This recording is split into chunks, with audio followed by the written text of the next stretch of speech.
And even within categories such as food, how much chicken versus beef should we produce, and how much corn versus soybeans. By how, I mean the actual means and methods by which those things are produced. For instance, in growing food, do we use 100 farmers with hoes, or do we use one farmer and a tractor?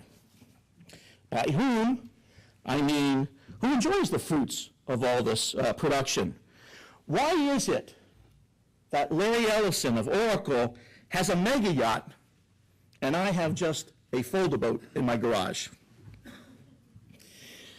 The truly remarkable thing is that the economy, which is all of us just going about our business to improve our own lots in life, largely gets it right. By that I mean the right things are produced by the right methods and distributed in an impersonal way that achieves a high degree of fairness. And it does this by making an efficient use of our scarce resources. Notice, no president, no king, no Politburo is involved in making these decisions. Instead, there is a more powerful and effective force that brings all this about. It's the markets and the associated price mechanism. Markets bring together the demanders and suppliers of these scarce resources and products, while prices allocate resources and ration output to their highest and best uses. Now, with that as a foundation, we are ready to make and tackle some interesting and important policy issues. And let's begin with about the science of man-made global warming. I would just parenthetically add that I do have something of a scientific background coming from MIT, and that includes some graduate level training in meteorology at MIT. And I got to tell you that I'm skeptical, but that's neither here nor there. Global warming is a concern because it raises the possibility that there's a threat to humanity, potentially turning forests into deserts and potentially raising the ocean level and inundating inhabited areas. But I can identify two issues basic economics has with global warming and in the direction in which policy is heading, and that is this cap and trade, so-called cap and trade option. Let's go back to first principles, that we live in a world of scarce resources.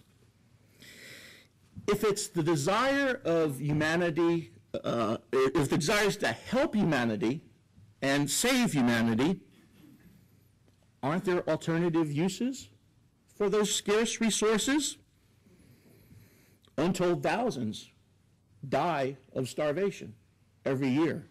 Untold thousands suffer and die from malaria. Micro investments could lift many out of ghastly poverty. Attacking man-made global warming may save lives down the road, but channeling substantial resources in that direction now and for many years to come might be viewed as a death sentence on the poor and the medically challenged today. This timing element brings up a second issue. Something that costs $1 a year from today doesn't cost $1 today. This is because there is a time value associated with money. In fact, something that costs $1 50 years from today at an interest rate or a discount rate of 7.5% really costs only 2.7 cents today. So let's make this contract. Suppose as a result of man-made global warming, a place very near and dear to my heart, Miami Beach, close to where I grew up, lived, Miami Beach passes the tipping point and becomes no longer inhabitable. That's terrible. But what is the cost today. Rather than have 90,000 residents shelling out about $1,000 per person, which might be the estimated cost of cap and trade per individual, or $90 million per year, if you really believe in global warming, why not simply pass a zoning law today disallowing any new construction? Then, over the next 50 years, those existing properties nearly fully depreciate and their value is gone. Let me say a few words about green jobs. There's a TV commercial currently running around saying, use American steel and use American labor to create jobs by manufacturing windmills to replace foreign oil. Well, in economics, it is just as much a sin to use too little of a scarce resource as it is to use too much. To give you a simple example, I could create 100 farm jobs for every one tractor I outlaw. But I guarantee you, by doing so, I would lower the national standard of living.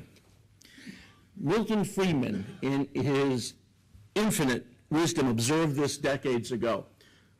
Touring India, observing multitudes of workers digging, excavating a canal, working with shovels. Professor Friedman asked the supervisor, why were they using shovels? And the supervisor replied, well, Professor Friedman, this is not just a canal project. This is a jobs program. To which Professor Friedman quickly responded, well, why don't you give the workers spoons instead of shovels? Now let's turn our attention to the corporate average fuel efficiency, or CAFE standards.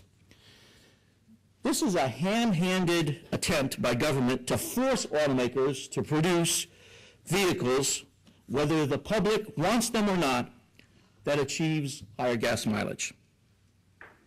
This program was legislated in 1975 and implemented in 1978. Currently requires fleet average mileage of 27.5 miles per gallon for automobiles, which will be lifted to 30.2 miles in 2011 and now proposed 39 miles per gallon in 2016. Fleet average fuel mileage is a result of 4 factors: physics, engineering, technology, and consumer demands. CAFE standards are a wasteful regulatory morass because it denies the physics. It takes so much energy to move 4,000 pounds from point A to point B. It posits that the automakers are sitting on better fuel efficiency technologies. There's that 100 mile per gallon carburetor that's sitting in some closet somewhere. Or that they will not use better fuel efficiencies for competitive advantage, or that automakers will not produce smaller vehicles if the public demands them in quantity. Each of these assumptions is silly. If Ford produced a 40 mile per gallon, 300 horsepower engine, while GM can come up with only a 30 mile per gallon, 300 horsepower engine, that would create a great competitive advantage for Ford, and Ford would not hesitate to exploit that advantage. This fact keeps them all on their toes, striving to innovate. The fact is that automakers have produced continuing substantial improvements in fuel economies.